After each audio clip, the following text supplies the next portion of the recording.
Far from Earth, on the edge of known space, there was a world called Eos Prime. It was one of humanity's proudest colonies, a shining example of what humans could build when united under hope instead of fear. The planet itself was beautiful. Its skies glowed faintly silver at night because of the minerals in its atmosphere, and its 2 moons painted soft trails of light across the oceans.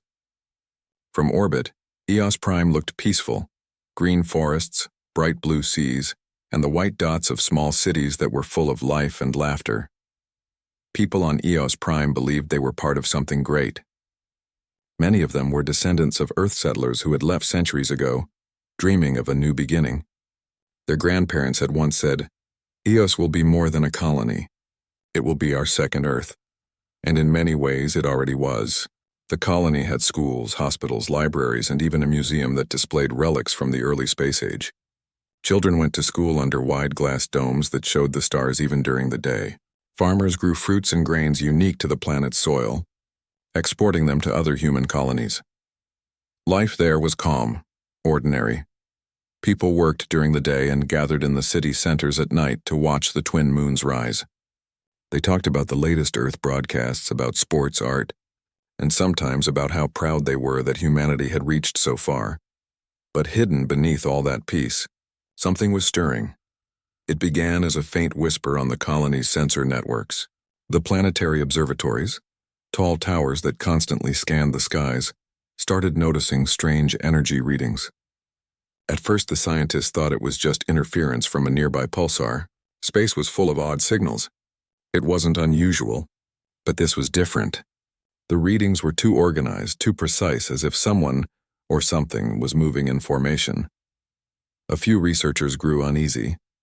They ran simulations comparing the signals to known ship movement patterns. The results were strange. The formations matched no human designs.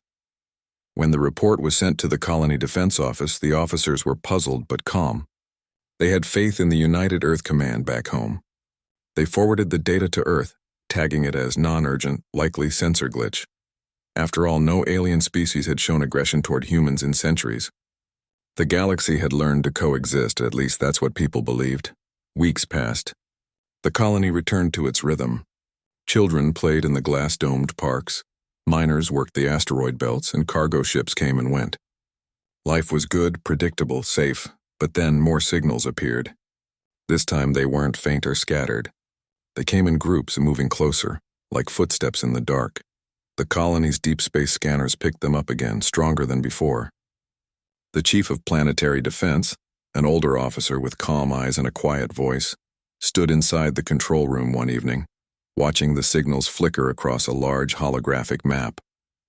"That's too coordinated to be a natural event," one of his technicians said quietly.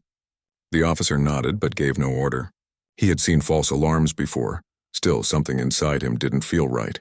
That night, he recorded a message to Earth. "Unidentified signatures detected again, vector heading inbound. Possible fleet movement. Request confirmation." Earth Command received the message 2 days later. By then, the signals had faded again. The reply came back short. "Continue monitoring. No threat confirmed." It was easy to believe that everything was fine. After all, humanity had been at peace for generations. No one imagined danger could return, not after so many centuries of progress. But deep in the observatory on Eos Prime's northern continent, a young astronomer stayed late after her shift. She couldn't stop staring at the readings. The patterns repeated every 9.3 hours, as if the signals were scanning, searching for something. She compared the frequency to every known communication band. None matched. She wrote in her notes, "Whoever they are, they know we're here." Days turned into weeks. Life continued. The colony prepared for its annual Founders' Day celebration, a day to honor the first settlers who had landed on Eos Prime centuries ago. Streets were decorated with blue and white lights, the same colors as the planet's twin moons. Music filled the air, and children carried small flags with the old Earth insignia, a symbol that reminded everyone where humanity had come from. In the main city, people gathered in the plaza to watch the opening ceremony. The governor, an older woman known for her calm leadership, stood on a raised platform and gave a short, warm speech. "Eos Prime," she said with pride, "is the light of human strength, proof that wherever we go, we carry Earth's heart with us. The crowd cheered. For that moment, the worries of distant signals vanished. But in the background, far beyond the atmosphere, those same strange signatures had returned again, stronger and closer than ever before. The deep space radar stations picked them up that night. The operators froze as their screens lit up with hundreds of red marks moving toward EOS Prime's system. The data was sent instantly to the Defense Center. Within hours, the governor's communication channels filled with urgent reports, unidentified contacts approaching, non-human engine patterns detected. The words didn't make sense at first. Non-human? That was impossible. The governor called for an emergency council session. Advisors, scientists, and military officers gathered around a large holographic map showing the star system. One of the scientists pointed at the incoming objects. They're too far out to see, but if their acceleration continues, they'll reach orbit in less than 2 weeks. Have we received any messages? The governor asked. None, ma'am. No attempt at communication. Just silence. The room fell quiet. It was an old kind of silence, the kind that humans hadn't felt since their ancient wars. A silence filled with questions no one wanted to ask. For the next few days, the colony prepared, not for battle, but for uncertainty. Patrol ships were sent to the edge of the system, their captains nervous but determined. Broadcasts went out to Earth again, marked urgent, but the vast distance between worlds meant every message took time to travel. Life on the surface changed subtly. People started looking up more often. Children asked their parents why the government ships were flying so frequently. The parents didn't know what to say. The colony's news channels tried to stay calm. They reported that strange sensor readings were being investigated, but assured everyone that Earth was aware and watching. In truth, Earth had not yet replied. Communication delay made reassurance difficult. One evening, as the sun set over the western ocean of EOS Prime, the governor stood on her balcony overlooking the city. The lights shimmered on the water like thousands of tiny stars. It was a peaceful sight, maybe too peaceful. She whispered to her aide, "Do you think they're really out there?" The aide didn't answer. In the observatories, the signals became so strong that even civilian equipment could pick them up. Amateur astronomers began posting the readings on local networks. People started to talk. Rumors spread quickly. It's pirates. It's an asteroid field. It's aliens. The last word was said quietly, almost like a curse. Still, most people refused to believe it. Humans had made friends across the stars. Or at least, that's what everyone thought. The galaxy was vast, full of trade routes and alliances. Why would anyone attack a peaceful colony? But as one of the defense officers looked again at the pattern of movement, he realized something chilling. The incoming objects weren't random. They were in military formation. That night, a faint vibration ran through the communication arrays, a kind of static hum that distorted signals across the colony. For a few seconds, every radio went silent. When the signal returned, the data showed a massive distortion wave, as if something large had just entered the system. No one knew what it meant. The Defense Center logged it, the scientists analyzed it, and the people of EOS Prime went to bed unaware of how close the unknown had come. The next morning, as sunlight poured over the planet's green plains, the first shadows appeared in orbit, and down on the surface, life went on. Children walking to school, workers boarding the sky trains, friends meeting for coffee, all under the same calm sky, unaware that above them something was watching. For now, EOS Prime was still at peace. But that peace was fragile, like the stillness before a storm. And somewhere between the stars, the storm was already moving closer. The next morning on EOS Prime began like any other day. The sky above the main city glowed with its usual golden light, and a soft ocean breeze moved through the streets. Children were heading to school, shopkeepers were opening their stalls, and the city trains floated smoothly along their magnetic tracks. It was calm, too calm, some might have said later. In the colony's main control center, officers watched their screens as usual. Most shifts were routine, full of data logs and maintenance checks. But that morning, one of the technicians noticed something unusual. A sensor on the outer orbit station had stopped responding. She thought it was just a technical glitch. She reset the system once, then twice, but it stayed dark. Strange, she murmured, tapping her console. A few minutes later, another sensor went offline, then another.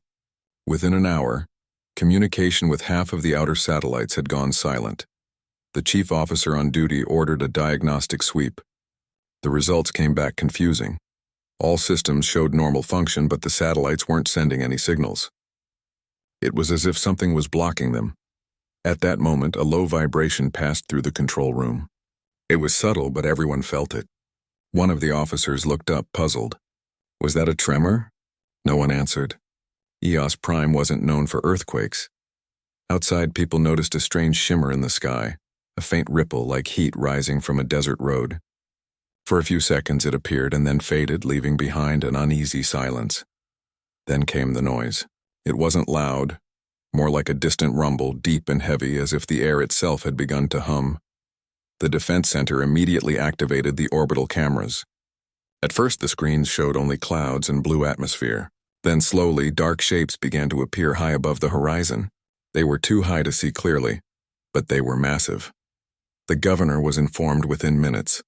She arrived at the command room, still in her early morning attire, her hair tied back, eyes sharp. "What are we looking at?" she asked.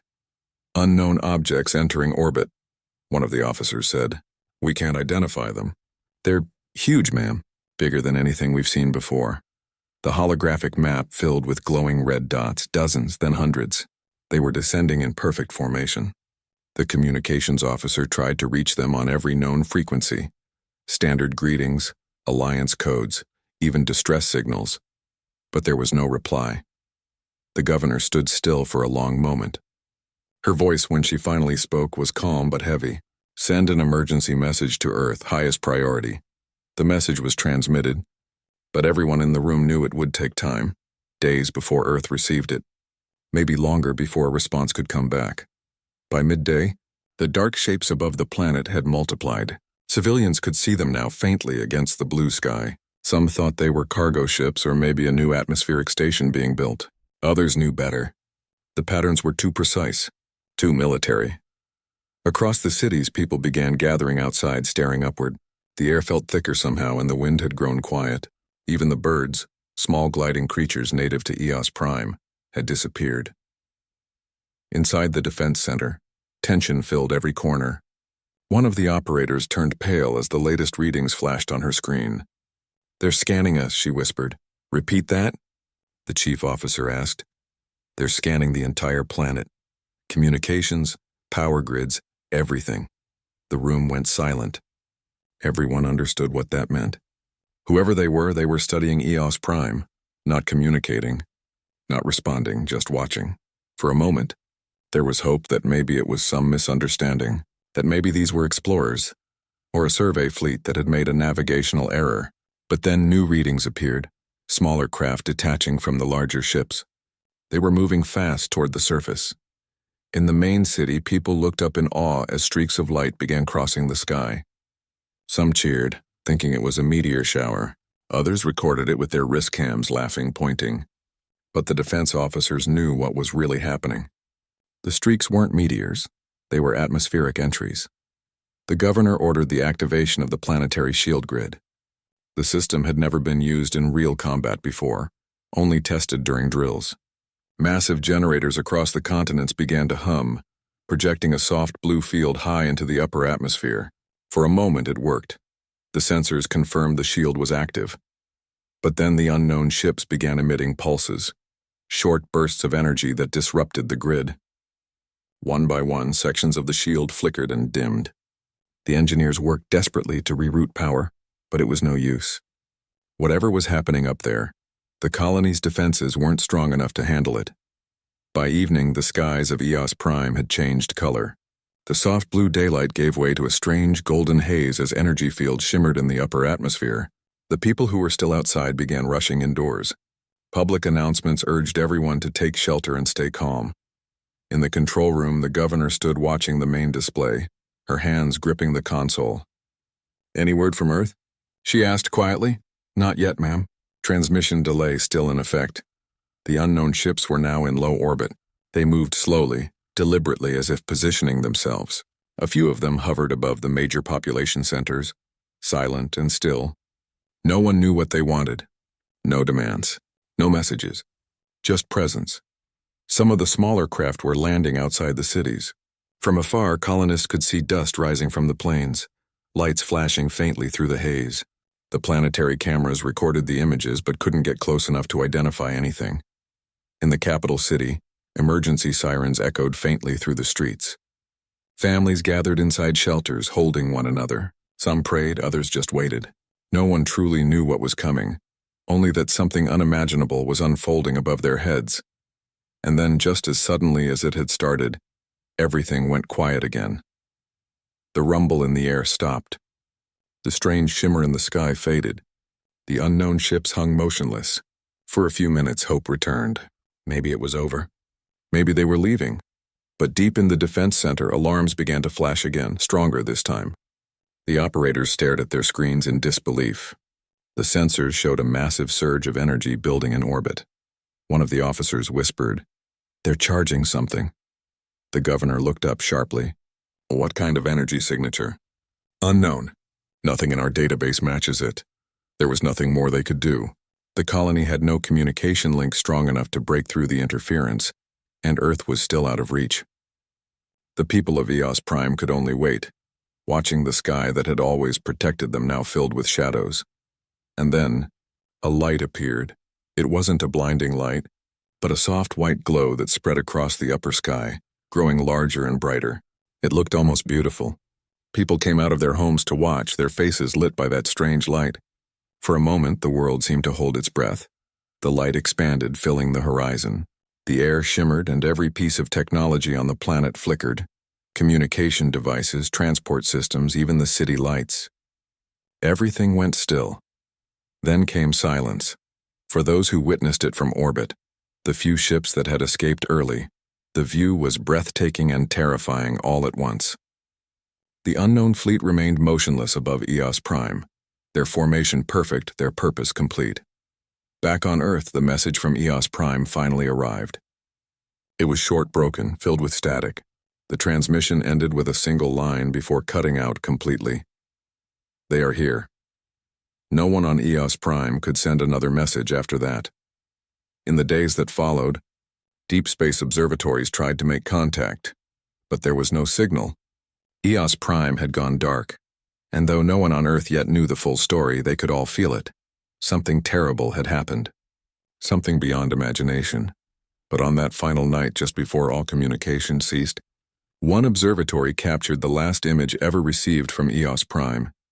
A still frame showing the planet's blue oceans, its white clouds, and the faint shadow of enormous ships hovering above it. It was the image that would change humanity forever. Because when Earth saw it, they understood one thing. This was not an accident. Someone, or something, had just ended a human world. And for the first time in centuries, Earth prepared to answer. Back on Earth, the morning began like any other day. The planet spun quietly under its soft blue atmosphere, cities glowing with light, skyports full of travelers and people going about their usual routines. But that peace shattered when the first transmission from Eos Prime reached the Solar Command Network. It came in broken fragments, static, fading words, the sound of distant alarms. Then silence. The last readable message carried only 3 words. "They are here." At first, no one believed it. The message seemed corrupted. Communication failures happened all the time in deep space. But when Earth's long-range observatories turned their telescopes toward Eos Prime, the truth became undeniable. The planet, once bright and alive, was dark. No signals, no radio waves, nothing. It was as if 5 million souls had vanished overnight. The United Earth Defense Council called an emergency meeting within hours. In a vast chamber floating high above the Pacific, leaders, scientists, and military officers gathered in silence. The air felt heavy. For generations, humans had believed they were safe, that the galaxy had grown too civilized for war. Now that illusion was broken. On the giant holographic display, Eos Prime appeared, silent and dim. The last captured image from an outbound cargo drone flickered on the screen. Strange shadows above the planet's surface, enormous in size and shape, unlike any known design. One of the council members whispered, "Could it be a natural disaster?" Another replied, "Planets don't just stop transmitting." No one argued. Deep down, they all knew what it meant. Humanity wasn't alone anymore, and whoever had come wasn't friendly. The president of Earth stood at the center of the room, her voice calm but filled with pain. We've lost contact with 5 million of our own. We cannot call it an accident. We cannot wait to understand. We must respond. Silence filled the hall again. Then came her next words. The ones history would remember forever. Activate Directive Titanfall. Across the solar system, everything changed within hours.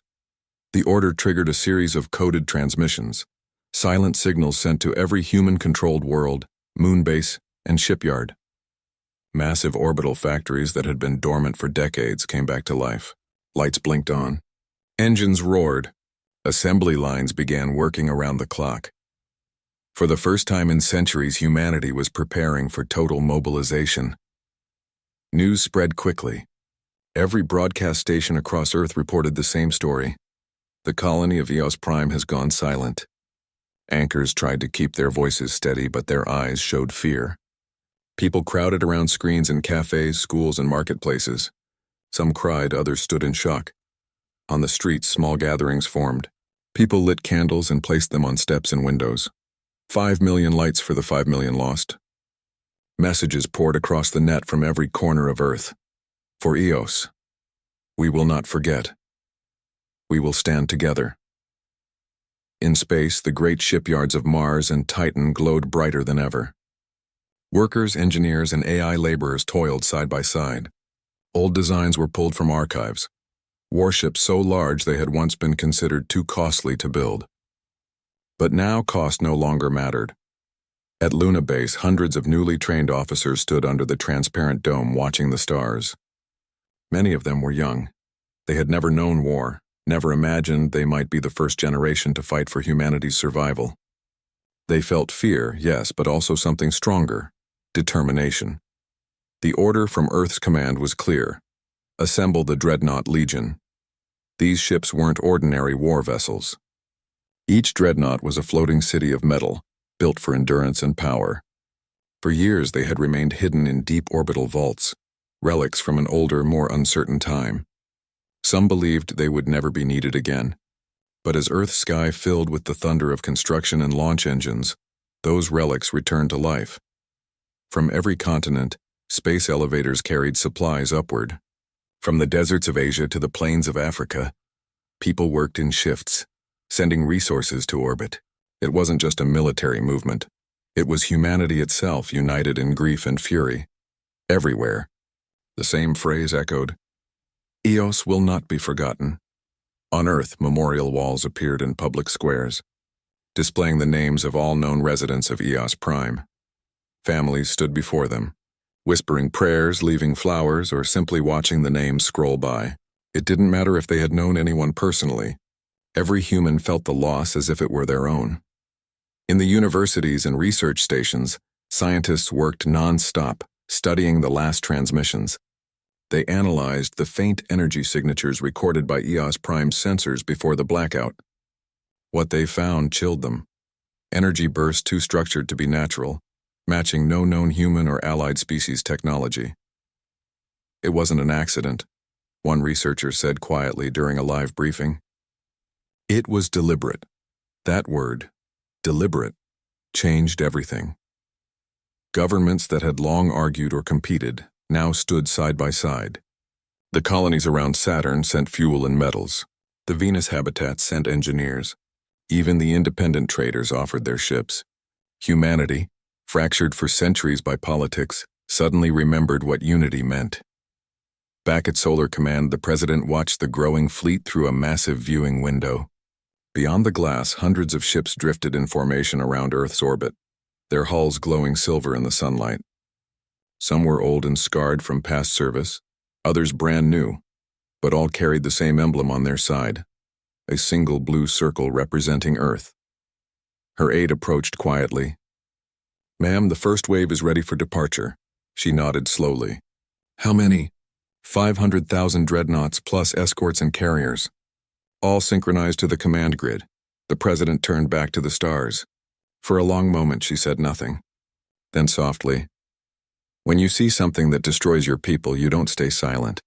You answer.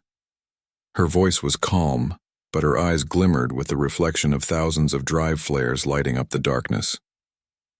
As the news spread, ordinary people began gathering at night just to watch the sky. They could see tiny lights, the ships igniting their engines heading outward. Some said the night looked like it was full of falling stars, but these weren't falling. They were rising, carrying humanity's resolve with them. In schools, teachers told students stories about EOS Prime, not about how it ended, but how it lived.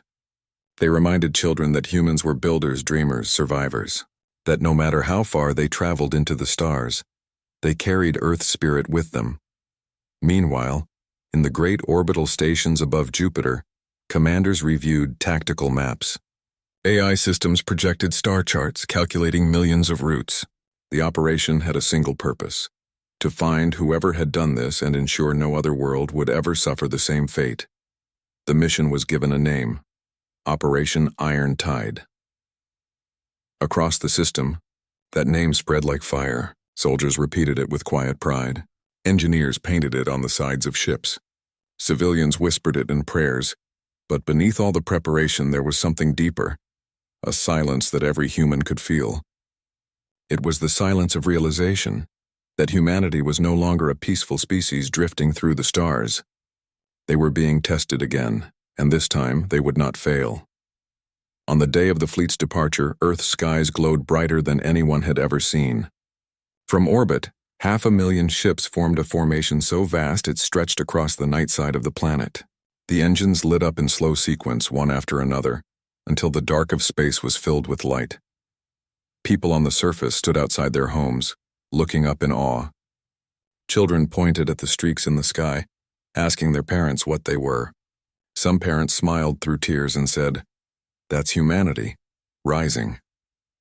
The fleet moved as one.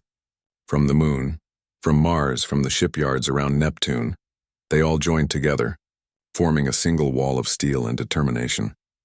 Before they left orbit, every ship received the same message from Earth Command: for EOS Prime, for every life that believed in peace. Let the stars remember that humanity does not forget. The transmission ended with Earth's anthem, a soft tune carried across the comms network. Many officers stood silent at their consoles, listening. No speeches, no cheers, just quiet purpose. And then, the engines roared. From orbit, it looked like half the heavens had caught fire. The Dreadnought Legion, 500,000 strong, began its long journey toward the edge of the galaxy. Earth watched them go, proud, grieving but unbroken. In the silence that followed, the President stood at the viewing deck once more. The stars reflected in her eyes as she whispered softly, "EOS Prime is gone. But humanity still stands, and far beyond the solar system, somewhere in the dark, the unknown waited. But this time, the stars would not see humanity hiding or begging for mercy. They would see a world united and ready to face whatever came next." The day the fleet left Earth became one of the most remembered days in human history. The morning sky was dark, though it wasn't because of clouds or night. It was because thousands of giant ships, the Dreadnoughts, hovered above the planet, slowly moving into formation. From every continent, people could see faint flashes of light in the upper atmosphere, like stars trembling just beyond the sky. Every major broadcast channel went silent except for one message being played again and again: Earth's farewell to the fleet. It wasn't a speech. It was a simple recording of the President's calm voice saying, "For EOS Prime, for all who believed in peace, let no one forget that humanity stands together." Then the engines ignited. One after another, the Dreadnoughts came to life. Their main drives burned with a white-blue glow, and the sound, though space has no air, seemed to hum through the world below. The sky brightened as if a second sunrise had come. People watching from the ground could hardly breathe. Some wept, some cheered, but everyone knew this wasn't just a mission of revenge. It was about protecting every human life still out there among the stars. The fleet moved slowly at first, then faster, leaving Earth's orbit behind. From space, the view was breathtaking. Hundreds of thousands of ships stretching across the blackness, their engines forming a river of light that curved past the moon and toward the outer planets. Each dreadnought was a masterpiece of engineering, miles long, armored in reflective alloys, carrying entire ecosystems inside. Some had forests, farms, and small cities within them. They weren't just warships. They were floating homes for the thousands of crew members who had volunteered to go. Inside one of the command decks, a young communications officer stood at the observation window, looking at the receding Earth. It was shrinking, turning from a glowing world to a small blue marble. She didn't speak, but everyone around her felt the same emotion, pride mixed with sadness. Every ship had received a copy of EOS Prime's last transmission. Many kept it in their private quarters, playing it again quietly at night. Those 3 words, "They are here," were enough to remind them why they were out there. As the fleet passed Mars, smaller escort vessels joined them from the colonies. Each one carried supplies, medics, and reinforcement squadrons. The combined force grew larger and more organized with every hour.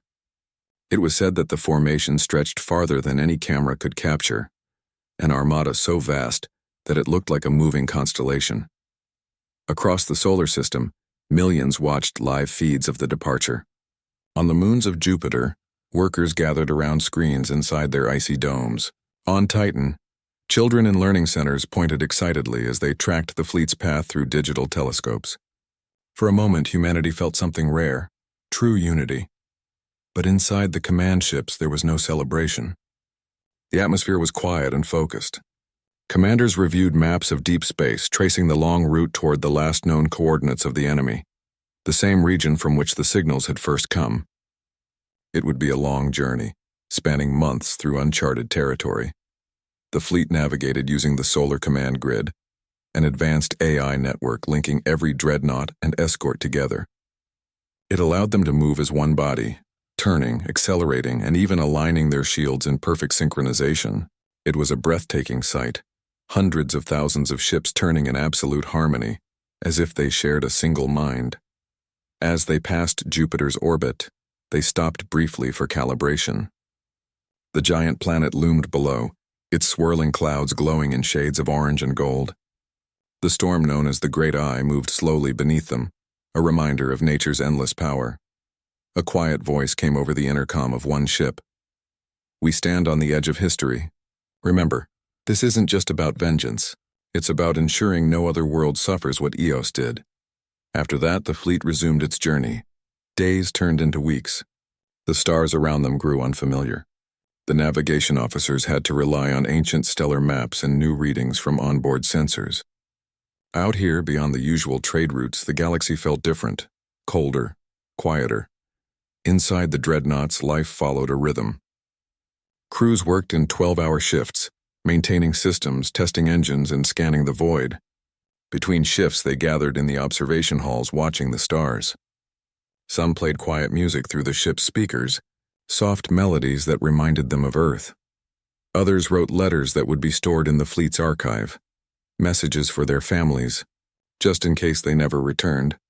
One officer wrote, "If you ever see this message, know that I looked at the same stars you did, and I did my duty so you could keep watching them in peace." It was those small human moments that kept the fleet strong. Back on Earth, time moved differently. The world had become quieter, more focused.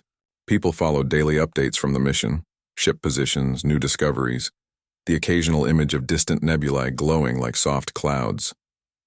Artists painted the fleet as shining guardians of humanity. Poets wrote verses about the courage of those who had gone. Everywhere, people spoke the same phrase, "The iron tide is marching," and it truly was. By the time the fleet reached the edge of known human space, its formation filled an entire star sector. From afar, it looked like a band of light stretching across the stars. The Dreadnoughts had been joined by civilian support vessels, reconnaissance drones, and even automated refueling stations following behind like smaller moons. Out there, in the deep dark, the sense of unity grew even stronger. Each crew member, from the highest admiral to the newest technician, knew they were part of something bigger than themselves, a story that would be told for generations. But as they moved farther, the readings began to change. The lead ships detected faint distortions in subspace, ripples that looked hauntingly similar to the ones EOS Prime had recorded before its destruction. The signals were faint but unmistakable. The command center sent out a general broadcast across the fleet. "All ships, increase sensor range. Maintain formation. We are not alone out here. That message spread through the comms network like a whisper. Crews grew quieter. Conversations slowed. People began to stare longer at their monitors, half expecting to see something moving among the stars. Then, for the first time since leaving Earth, one of the reconnaissance ships picked up a distant reflection, not from a star, but from metal. Contact detected, the pilot said softly. The signal was faint, far away, and still motionless. It didn't reply to any hails. The fleet didn't change direction right away. Instead, the commanders decided to approach slowly, keeping their formation tight.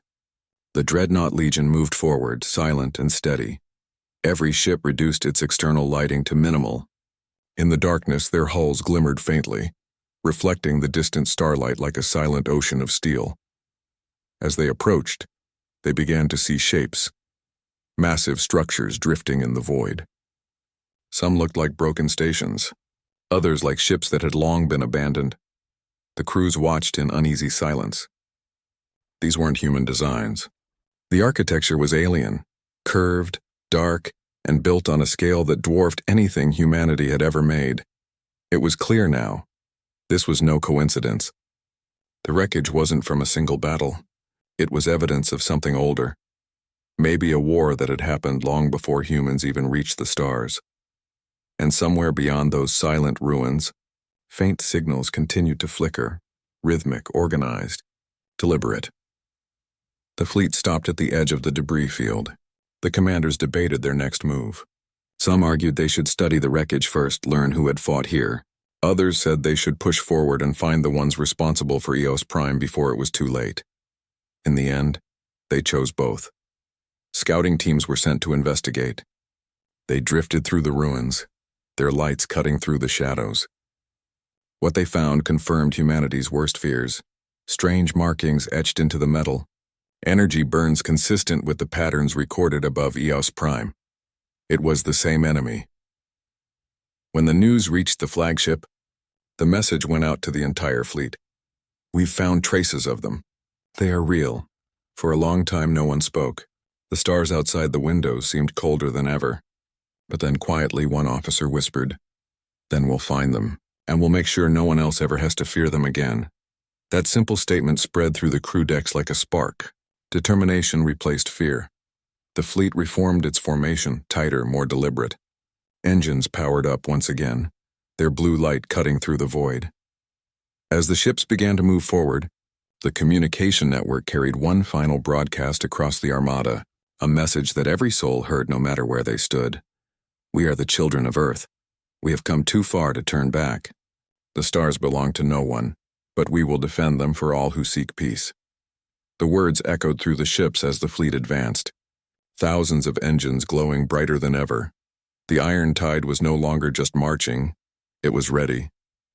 And somewhere, far ahead in the darkness, the unknown waited, unaware that humanity was coming, stronger and united like never before.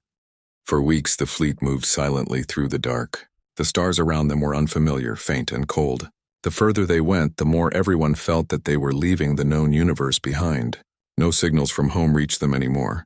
Only the soft hum of their own engines and the faint crackle of static from distant sensors. Then one morning, something changed. At first, it was a soft sound on the communication lines, a rhythm almost like a pulse. The signal was strange but repeating. The operators checked, rechecked, and confirmed it wasn't random. It was being sent from somewhere ahead. The fleet slowed down. Dreadnoughts shifted formation, spreading out in a wide arc to scan the region. The signal became stronger. And then, through the black mist of space, they saw it. A planet. It wasn't on any of their charts. It orbited a dying red star, its surface hidden behind thick clouds. But sensors picked up massive energy readings beneath the atmosphere. Structures, machines, movement. For the first time since leaving Earth, the command decks buzzed with nervous energy. The admirals gathered on a secure channel, their faces lit by the glow of holographic displays. This could be them, one said quietly. No one disagreed. The fleet began to reposition itself, spreading around the system like a steel ring. Drones were sent ahead, invisible to radar, to study the planet. They moved silently through the atmosphere and sent back images. Dark spires rising from the ground, massive constructs moving like living shadows, and in the middle of it all, a pulsating light that reached high into the clouds. It was a power source unlike anything humans had seen before. And near it, floating in orbit, were ships, hundreds of them, the same design that had been recorded at EOS Prime. The images spread through the fleet, and for a long moment there was only silence. Then the order came. All ships, battle alert. Inside every dreadnought, the quiet routine of life changed instantly. The lights dimmed to red. Alarms echoed softly through the corridors, and crews rushed to their stations. Pilots strapped in. Technicians checked every weapon system. The long waiting was over. No one spoke much. They all knew what this moment meant. In the mess halls, people sat together quietly, friends, shipmates, brothers and sisters in uniform. Some stared at their food without eating. Others watched the planet on the big screens. The image looked calm, almost peaceful, but everyone knew what was beneath those clouds. A mechanic whispered to another. EOS Prime was a colony of farmers. They didn't even have defense systems. The other nodded, eyes fixed on the screen. Then this is for them. On the flagship, the admiral looked out from the command bridge, where the stars reflected on the glass like tiny flames. He didn't give a long speech. He just said, "We're not here for revenge. We're here to make sure it never happens again." Then he raised his hand. "Begin." The first wave of human ships moved forward. The engines glowed softly, and the silence of space was broken by bursts of light as energy shields activated. The dreadnoughts spread into battle formation, covering one another like an unbreakable wall.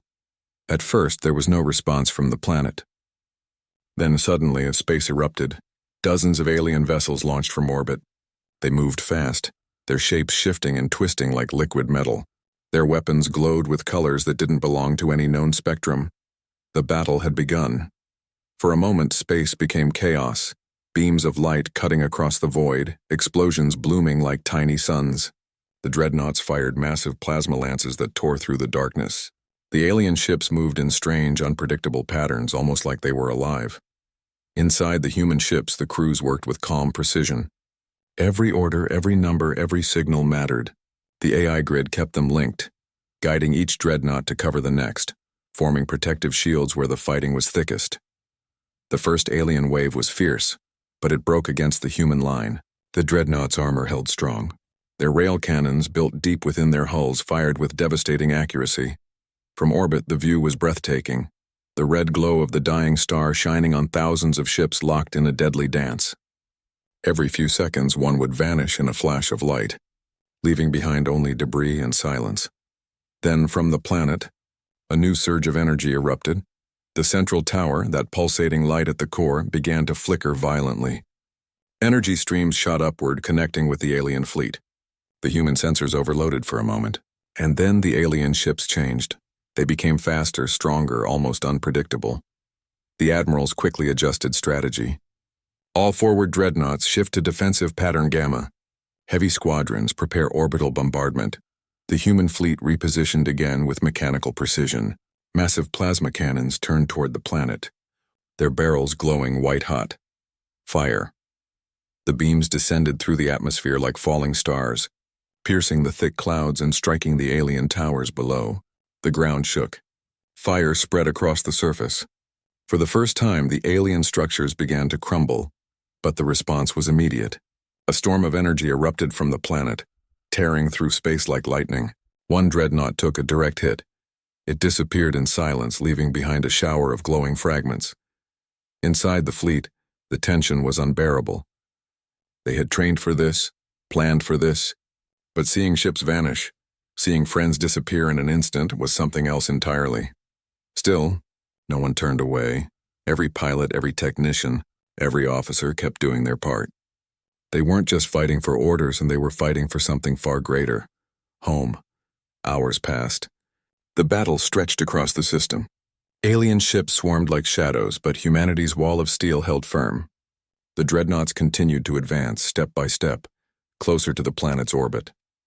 Finally, one of the command ships detected a weakness, a fluctuation in the alien power grid. The signal that had pulsed from the surface was beginning to fade. The main energy core was unstable. "This is it," the admiral said quietly. "This is their center." The order spread instantly. The entire fleet aligned its weapons toward the same coordinates. Thousands of cannons, plasma arcs, and missile silos locked on target. For a few seconds, everything went quiet. Even the alien ship seemed to hesitate, sensing what was coming. Then the Dreadnoughts fired together. The explosion was so bright that sensors had to shut down for several seconds. A wave of energy rippled through space, shaking every ship. When the light faded, the central alien tower was gone, a crater glowing deep red where it once stood. Without that energy source, the alien fleet began to falter. Their movements grew disorganized, their weapons weaker. One by one, their ships fell silent. The human fleet didn't cheer. There was no celebration, only a heavy silence, the kind that comes after something too big to understand. As the last enemy vessel drifted lifeless through space, the Dreadnoughts slowly powered down their main cannons. The battle was over. The red star burned dimly in the distance, casting a faint glow over the wreckage. Thousands of ships, both human and alien, floated silently. It was a graveyard now. Inside the flagship, the crew sat quietly at their stations. Someone whispered, "It's done." But another replied softly, "Is it?" Because even as the sensors scanned the region, they detected something strange. Deep beneath the planet's surface, there were still energy readings. Weak but active. It wasn't completely destroyed. The Admiral looked at the readings without speaking. Then he said, "We've won the battle, not the war." He turned toward the stars beyond the viewport. "We came here to protect humanity." And we did. But now we know we're not alone in this galaxy, and somewhere out there, more of them could be watching. He gave the order for the fleet to begin recovery operations. Rescue ships moved through the debris fields, searching for survivors from damaged dreadnoughts. Engineers worked around the clock to stabilize systems. Medical teams treated the wounded. Through the shattered remains of the alien ships, small drones collected fragments for study. Scientists began analyzing their materials, their energy cores, and strange symbols carved into the hulls. Humanity had won its first galactic battle, but they had also opened a new mystery. As the days passed, messages from the fleet finally reached Earth. The signal traveled for weeks, but when it arrived, the entire planet paused to listen. The message was short and simple. Eos Prime has been avenged. Humanity stands secure. The stars are safe, and for now, people on Earth filled the streets. Bells rang across cities. Candles were lit in memory of those who didn't return. The world had been united by fear once. Now it was united by hope. But deep within the command decks of the surviving dreadnoughts, a quiet understanding remained. They had faced something far beyond what humanity had known, and this victory, while incredible, was only the beginning. In the final report, the Admiral wrote, "We found strength we never knew we had. We saw courage in faces we'll never forget. But the galaxy is vast, and silence does not mean safety." As the fleet turned toward home, the stars ahead glowed faintly as if lighting the path back to Earth. But behind them, in the cold distance of the dying red system, faint lights began to flicker once more. Tiny signals, rhythmic and deliberate, someone or something was still out there, watching, waiting, and humanity, though victorious, knew this was far from the end. The long journey home began in silence. The human fleet drifted away from the dying red star, leaving behind the wreckage of the greatest battle humanity had ever fought. The planet that once held the alien fortress was now just a dark shadow, cracked and still burning faintly beneath the clouds. Inside the dreadnoughts, the mood was heavy. The victory didn't feel like joy. It felt like relief mixed with sadness. Thousands of lives had been lost. Ships that once carried laughter and hope now floated cold and empty, their hulls scarred by plasma fire. For days, the fleet moved through the dark without music, without celebration. The only sounds were quiet footsteps, low voices, and the distant hum of the engines. In the observation decks, crew members stared at the stars for hours. Some were thinking about the families waiting for them on Earth. Some were remembering the faces of friends who hadn't made it back. Others just watched the endless blackness, wondering if the enemy was truly gone. But despite the sorrow, there was something powerful in the air: pride. Humanity had stood against something far beyond its understanding, and survived. As the fleet entered known space again, transmissions from Earth began to reach them. Messages poured in, Millions of voices from every corner of the planet. People thanking them, crying, singing, saying things like, "We're proud of you," and "You brought peace to the stars." Even the hardest soldiers couldn't hold back tears. For the first time since leaving home, they smiled. The fleet slowed as it approached Earth's orbit. From space, the planet looked more beautiful than ever. The blue oceans, the green continents, the golden lights of cities glowing softly in the night. After so many months in the cold dark, it felt alive, warm and familiar. One by one, the Dreadnoughts returned. They entered the atmosphere like falling stars, glowing trails crossing the sky. People across the world looked up, cheering, waving, some holding candles in memory of the ones who didn't come back. The first ship to land touched down on the plains outside what used to be the global spaceport. As the engines cooled, the air was filled with silence. Then the hatch opened. The soldiers stepped out slowly, their boots touching Earth soil again. The crowd erupted in applause and tears. No words were needed. Everyone knew what they had been through. A global ceremony was held a few days later. It wasn't filled with grand speeches or fancy uniforms. It was simple. Rows of flags fluttered in the wind. Families held photos of loved ones. A single monument was placed in the center, a polished stone with a message engraved on it. For those who stood between the darkness and the light. For those who gave everything so others could live. But even as the world celebrated inside the headquarters of the Earth Defense Council, the mood was serious. The commanders gathered again in a private meeting. The scientists had finished studying the fragments collected from the battlefield. What they discovered was unsettling. The materials used by the aliens were unlike anything known. Not metal, not crystal, something in between. But what truly disturbed them was the signal pattern. It wasn't random. It carried structure, maybe even a language. It wasn't just a war machine they had fought. It was a civilization. The lead scientist said quietly, "These signals are still active. They're weak but spreading through subspace and like an echo calling for someone." Everyone in the room fell silent. "Do you think more of them will come?" a commander asked. The scientist didn't answer at first. Then she said, "If this was just one colony or outpost, then yes. Someone, somewhere, will hear them." The room grew colder. The admiral, who had led the fleet, stood up. His voice was calm but firm. "Then we prepare. We rebuild. We don't wait for them to find us again." From that day, the world began to change. The fleet wasn't dismantled. It was expanded. New shipyards were built on the Moon and Mars. Young men and women lined up to join the next generation of space defenders. The term Dreadnought Corps became a symbol of courage, but even as the warships grew stronger, the leaders made one promise. Humanity would not seek conquest. They would protect, not destroy. The lesson of EOS Prime had been written in too much blood to forget. Meanwhile, back on Earth, people returned to their normal lives, though normal no longer meant the same. The stars no longer looked like distant lights of wonder. They felt closer, alive, maybe even watching. Artists painted the sky with images of the fleet's return. Children played with toy dreadnoughts, dreaming of becoming explorers someday. And in schools, teachers spoke of the unity humanity had shown, how every nation, every colony had come together to fight for survival. Still, deep inside the minds of those who had fought, there was a quiet unease. They had seen what lay beyond. They had felt the vast emptiness of the galaxy and the presence hiding within it. One night, on board the last dreadnought still stationed in orbit, the admiral walked alone through the observation deck. Below him, Earth shined beautifully, but his eyes were on the stars. He remembered the final readings from the alien planet, those faint flickers deep underground. They hadn't been destroyed, just silenced.